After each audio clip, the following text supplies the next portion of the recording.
Good evening and welcome to Sport at Prime tonight. Let's start the bulletin with former Springbok Bob Skinstad, who's told Newzroom Afrika that the setting up of a global season would be a mammoth task for everyone involved. There have been cries to combine both the Northern and Southern Hemisphere calendars to help expand the game and reach new audiences.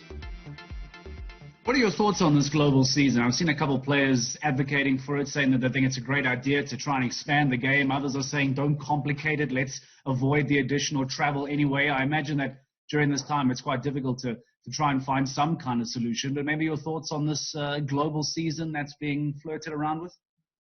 Yeah, look, I'm not going to be flippant about it. I mean, it's a seriously difficult thing to do, you know, to align everybody's needs, budgets, calendars, to make it sort of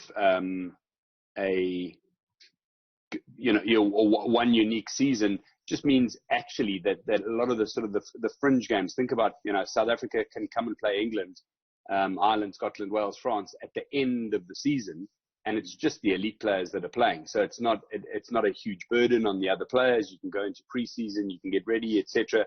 But you could still be playing in what they call their sort of autumn window, you know.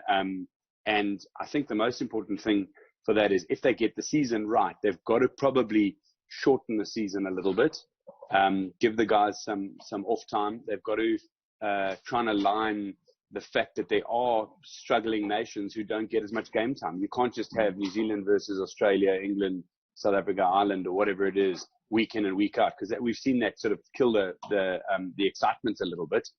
Maybe it's global season, but then you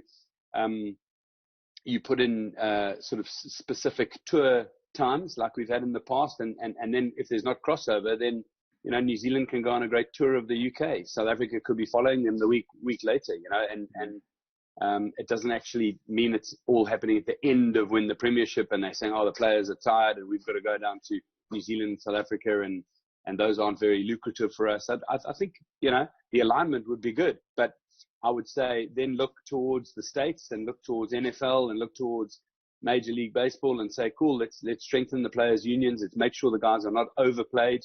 I think we've got bigger problems than just aligning that. We've got to make sure that rugby is strong for a long time. So if that's one of the things that strengthens it, I'm all for it.